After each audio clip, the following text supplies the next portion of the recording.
Você sabia que existem formas extrajudiciais de resolver conflitos? Hoje nós vamos falar sobre esse assunto, nós vamos falar sobre arbitragem. E quem está conosco é uma pessoa que entende muito desse assunto. Conosco, nosso entrevistado, o Dr. Maurício Gon Santos. Olá, Dr. Maurício, bem-vindo ao programa.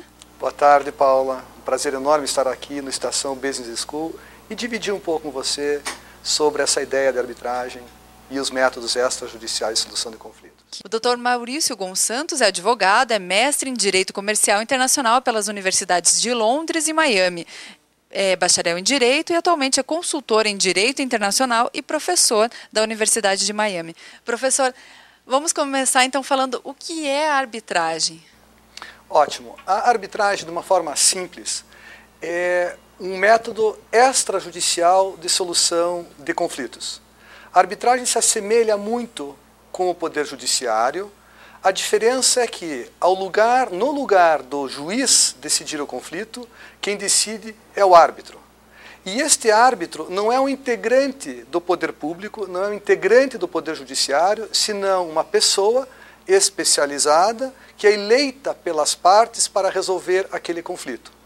Em que situações a arbitragem pode ser utilizada? Quais são as condições para utilizar a arbitragem? De uma forma geral e até de uma forma técnica, a arbitragem pode ser utilizada dentro de um contexto dos chamados direitos patrimoniais disponíveis. Tentando traduzir isso de uma forma mais palatável, contratos comerciais, contratos empresariais, de uma forma geral, todos eles podem ser resolvidos por arbitragem. Não só pode, como cada vez mais tem sido melhor utilizado a arbitragem. Por quê? Porque os empresários querem uma forma mais célere de solução de conflitos. Mas essa arbitragem tem que ser definida antes da assinatura do contrato? Isso precisa ser combinado entre as partes ou depois da assinatura do contrato pode-se passar para a arbitragem? Essa é uma questão interessante, uma questão importante. Para que surja o poder do árbitro, para que este árbitro decida a questão, é preciso que as partes outorguem, que as partes confiram esse poder ao árbitro. E como que elas podem conferir esse poder? De duas formas. Ou no momento da assinatura do contrato, então as partes, os empresários, os advogados das partes discutem direitos e obrigações como em qualquer contrato, e aquela última cláusula do contrato, que é chamada cláusula de eleição de foro, ela é substituída pela cláusula de arbitragem. Em última análise, o que as partes estão fazendo quando as partes colocam essa cláusula? Estão dizendo uma à outra que, se por acaso surgir eventual conflito lá na frente, elas se obrigam a resolvê-lo por arbitragem. Então, esta é a primeira forma, na hora de elaborar o contrato, e a forma mais comum, 95%, 99%. A outra forma é, não tem a cláusula compromissória, as partes não pactuaram, mas surgiu o conflito.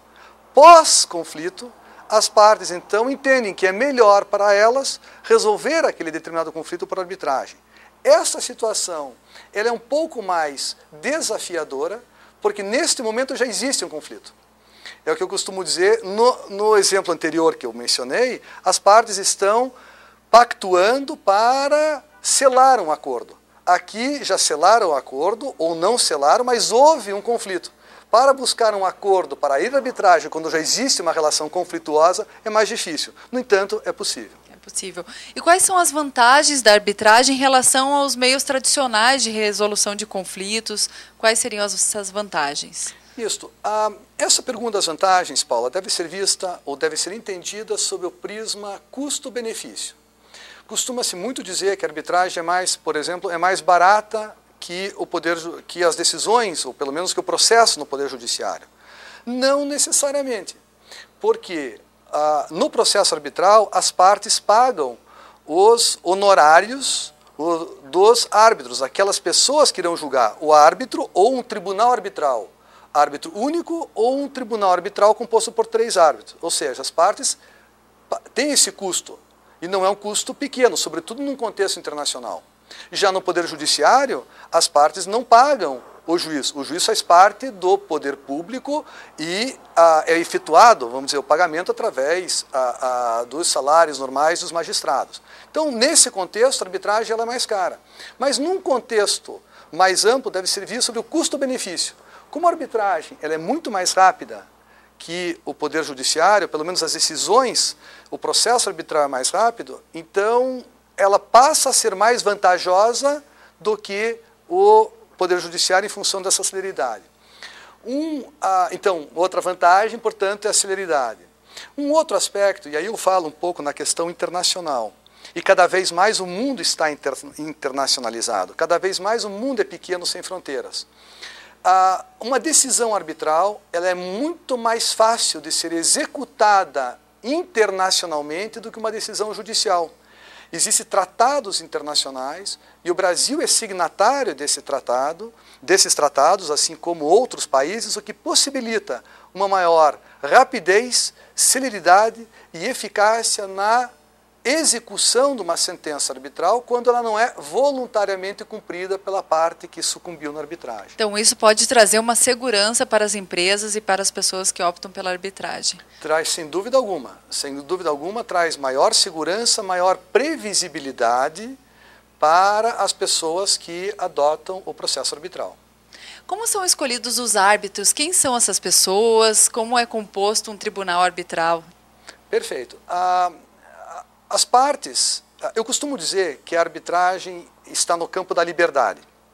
E a liberdade não é apenas para aqueles que querem a liberdade, mas aqueles que sabem dela usar. Como se diz que a arbitragem, as partes têm a liberdade de escolher o árbitro, é preciso saber escolher o árbitro. E esse processo de escolha, então, passa por um processo de qual é a matéria objeto do conflito, porque busca-se a arbitragem, busca-se o especialista na matéria objeto do conflito. Busca-se também o especialista em arbitragem, a fim de que esta conjunção desses dois fatores possam efetivamente traduzir numa maior celeridade. As instituições arbitrais, normalmente, elas contam com um quadro de árbitros. A instituição faz o seu juízo, faz a sua escolha, cadastra as pessoas que a juízo dessa instituição tem melhor e maior capacidade de ser escolhida pelas partes quando, eventualmente, um conflito surge.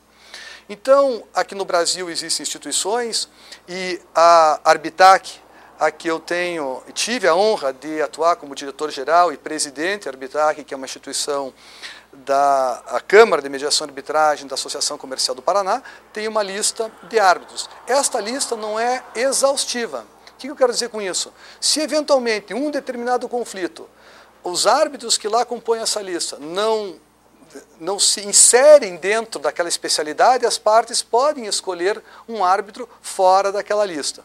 Existem algumas instituições que determinam que o presidente do tribunal arbitral aqui entendido como um mero colegiado, um painel e não tribunal como um órgão superior, esse tribunal arbitral, o presidente deve ser da própria instituição. E existem instituições que não têm lista alguma. Num contexto internacional, não tem lista alguma. Então, quando surge o conflito, a instituição busca, através de comitês nacionais, isso num contexto internacional, uma sugestão ou nomes que possam eventualmente ser indicados ou pelo menos referenciados para as partes. Mas, como eu disse, o direito é das partes de escolher aqueles que eventualmente venham julgar. Depois eu tenho outros comentários sobre o papel do árbitro, que também é muito importante. Com certeza, mas isso daqui a pouquinho no próximo bloco. Nós vamos fazer um pequeno intervalo e você que está nos assistindo, não saia daí. Estamos conversando hoje sobre arbitragem. É um minutinho só, voltamos já já.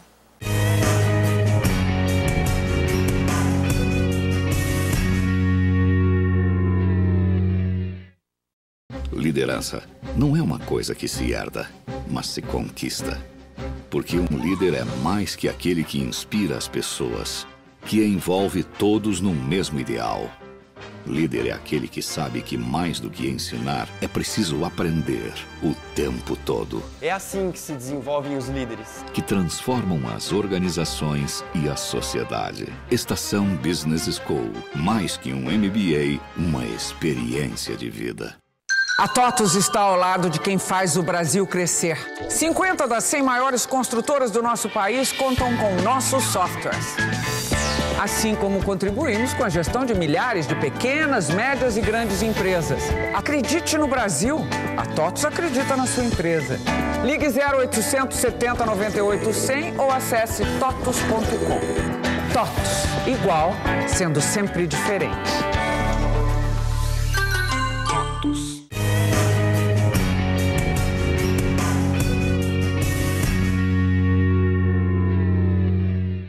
Estamos de volta com o Dr. Maurício Gonçalves, conversando hoje sobre arbitragem. Dr. Maurício, e qual é o papel do árbitro nessa resolução de conflitos? Como ele atua? Isso. Um jurista francês chamado René Davy costumava dizer que a arbitragem é o que é o árbitro. Então, o papel do árbitro é extremamente fundamental.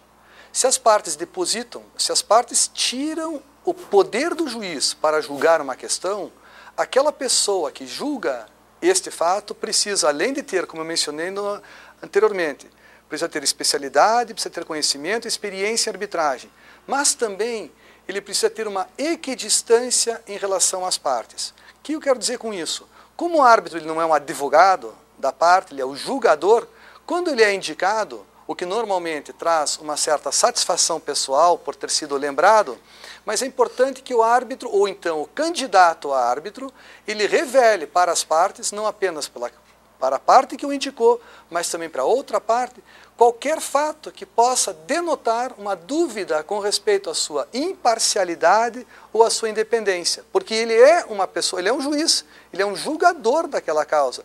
Precisa atuar com independência e com imparcialidade.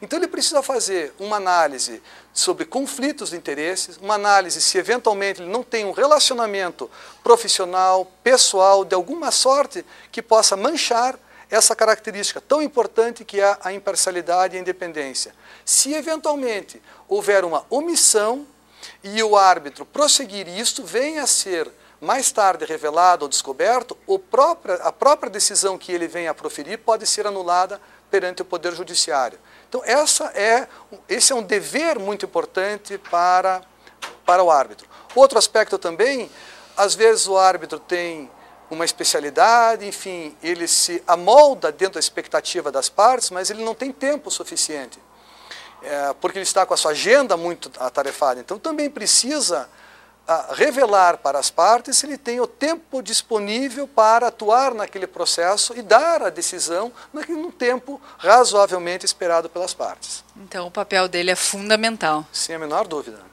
Eu gostaria de saber qual é a situação do Brasil em relação à arbitragem hoje. Como que o país lida com a arbitragem? Já estamos acostumados a lidar com o processo de arbitragem?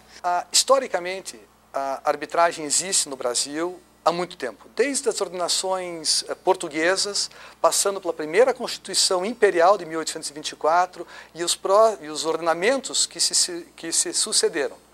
No entanto, nunca foi usada, até uma das razões que nunca foi usada foi o que mencionei da importância da redação da cláusula compromissória e o impacto, a obrigatoriedade de se cumprir essa obrigação entre as partes. Mas com o advento da Lei 9.307, em 1996, o quadro jurídico legal, o arcabouço legal da arbitragem mudou no Brasil. Houve uma lei, essa Lei 9.307, chamada Lei Marco Maciel, que foi o patrono dessa legislação. A legislação, ela segue o modelo internacional, os princípios aceitos internacionalmente, portanto, é uma legislação moderna. O que faltava para o Brasil? Cultura. Cultura arbitral. Não é porque muda-se uma lei da noite para o dia que muda-se uma cultura da noite para o dia. Então, a partir de um primeiro momento, nesses 14 anos ou 15 anos, o Brasil passou de 96 até 2001 apenas aguardando uma decisão do STF, do Supremo Tribunal Federal, com respeito à constitucionalidade da arbitragem. O STF reconheceu a constitucionalidade. Ainda assim, não era suficiente, era preciso um tempo de maturação, um tempo de estímulo, como você bem coloca. De 2001 a 2005, houve uma fase que eu chamo a fase de maior curiosidade, maior elaboração de contratos. As escolas já começaram também, algumas escolas no Brasil, faculdades, colocando módulos de arbitragem, enfim, uma divulgação sobre o assunto. De 2005 a 2006, nesses últimos 5 anos, que eu chamo o período de explosão da arbitragem no Brasil, em função da própria participação do Brasil no contexto internacional, cada vez mais presente nos contratos internacionais. Então, os estrangeiros cada vez mais impuseram a arbitragem, os advogados brasileiros cada vez mais sentiram também a importância de conduzir e de inserir arbitragens em contratos internacionais e, consequentemente, em contratos domésticos. Hoje, esta relação, respondendo objetivamente a sua pergunta, essa relação é uma relação de familiaridade. O brasileiro hoje, tanto o advogado quanto o empresário, quanto a sociedade civil de uma forma geral, está familiarizada com o processo arbitral. Agora, que eu chamo, nós vamos entrar numa fase de polimento, de melhor e maior discussão sobre aspectos da arbitragem, mas a arbitragem já é uma realidade no Brasil. Que ótimo. O senhor citou a nossa legislação, a lei que foi criada. Eu gostaria de saber se ela está, então, realmente de acordo com todas as normas, os padrões internacionais, e podemos citar a nossa legislação como uma das melhores no mundo, isso é correto? Sem dúvida. Quando foi constituída a comissão redatora da lei, buscou-se juristas com conhecimento também de direito internacional, e houve uma discussão também na sociedade para a implantação desse projeto de lei. Esse projeto, Paula, toma como base, o então projeto de lei, hoje a lei de arbitragem, toma como base a chamada Lei Modelo da UNCITRAL. UNCITRAL é uma comissão das Nações Unidas voltadas para o direito comercial internacional, cujo objetivo é uma harmonização das diversas legislações, a fim de que o empresário que lida no contexto internacional, ele tenha cada vez mais uma harmonia legislativa. Porque é isso que faz com que o comércio cada vez mais caminhe de uma forma mais rápida. E a lei brasileira, ela segue a lei modelo da UNCITRAL. Então podemos falar que em 14 anos de lei, pouco mais de 14 anos, nós avançamos muito nessa área. Fizemos muito bem a lição de casa. Nós vamos voltar a falar sobre a arbitragem, mas daqui a pouquinho vamos fazer mais um pequeno intervalo. E você que está nos assistindo, não perca. O próximo bloco, continuamos com o Dr. Maurício Gomes Santos.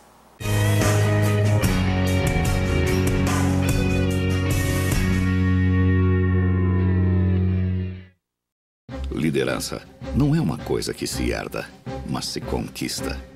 Porque um líder é mais que aquele que inspira as pessoas, que envolve todos num mesmo ideal. Líder é aquele que sabe que mais do que ensinar, é preciso aprender o tempo todo. É assim que se desenvolvem os líderes. Que transformam as organizações e a sociedade. Estação Business School, mais que um MBA, uma experiência de vida. A TOTUS está ao lado de quem faz o Brasil crescer. Mais de 1,5 milhão de estudantes são acompanhados por nossos softwares. Assim como contribuímos com a gestão de milhares de pequenas, médias e grandes empresas. Acredite no Brasil. A TOTUS acredita na sua empresa.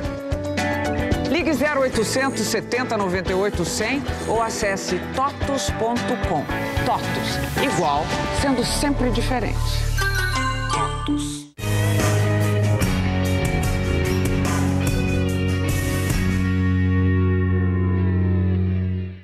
Estamos de volta com o Dr. Maurício Gomes Santos, conversando hoje sobre arbitragem. Dr. Maurício, como é a questão da arbitragem fora do país? Isso. A arbitragem fora do Brasil também é muito utilizada. Eu mencionei para você há pouco um tratado internacional. Esse tratado, dando nome aos bois, esse tratado chama Convenção de Nova York. Essa Convenção de Nova York ela foi firmada em 1958.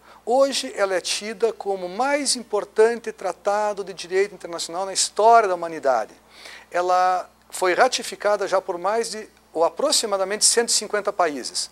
150 países, se você coloca isso dentro de um contexto do comércio internacional, 99,9% assinaram e ratificaram a Convenção de Nova York. Isso significa dizer que a sentença arbitral e a cláusula de arbitragem elas são obrigatoriamente acolhidas pelos judiciários dos países que ratificaram essa convenção, o que dá para as partes uma enorme segurança de que aquilo que é firmado hoje vai ser respeitado e aquilo que é decidido amanhã pelo árbitro também será respeitado. Os países que ainda não adotaram uma lei modelo, como é o caso do Brasil, são poucos. A questão hoje, Paula, é visto de um outro enfoque. Não é apenas quais os países que não adotaram uma legislação, mas quais os países que estão bem interpretando a legislação que existe. E essa interpretação passa pelo Poder Judiciário. E como o judiciário brasileiro encara a arbitragem? Num primeiro momento, a exemplo também da sociedade, dos advogados, o Poder Judiciário também teve uma postura que eu chamo uma postura de cautela. E eu acho uma postura adequada, porque afinal de contas está se tirando do Poder Judiciário o poder de julgar. E é importante que o Poder Judiciário sinta-se confortado de saber que outra pessoa que está decidindo direitos das pessoas que estão buscando uma solução, não haja nenhuma injustiça ou nenhum abuso. Então o Poder Judiciário teve uma postura cautelosa, na minha forma de ver, uma forma adequadamente cautelosa. Hoje, o Poder Judiciário brasileiro tem dado amostras claras, cristalinas de apoio à arbitragem. E esse apoio é fundamental, pelas razões que eu há pouco mencionei. Se as partes pactuam a arbitragem e ela precisa ser cumprida, se uma parte não cumpre, para onde que ela vai? Ela vai ao Poder Judiciário pedir para o juiz que lhe dê um abrigo para não cumprir a cláusula de arbitragem. E o Poder Judiciário tem dado, a não ser em situações abusivas, tem dado sinal claro de que, uma vez pactuada a arbitragem, ela deve ser cumprida. Num contexto internacional, havendo a decisão arbitral, normalmente uma decisão arbitral que se vem a ser executada no Brasil é porque é contra a empresa brasileira, que não cumpriu com a decisão arbitral. O Poder Judiciário poderia ter uma postura mais doméstica, que eu diria assim, mais em proteção ao brasileiro, mas está dando proteção ao contrato firmado pelas partes, aos princípios internacionais, e tem dado uma mostra muito importante para a segurança do Brasil na atração de investimentos. Isso, se você me permitir, Paulo, é um assunto extremamente importante. Para que o investidor venha ao Brasil, invista no Brasil, é preciso que ele tenha segurança política. O Brasil é uma democracia consolidada. Segurança econômica. O Brasil hoje tem uma inflação baixa e dominada. E segurança jurídica. Segurança jurídica significa dizer que os contratos devem ser cumpridos.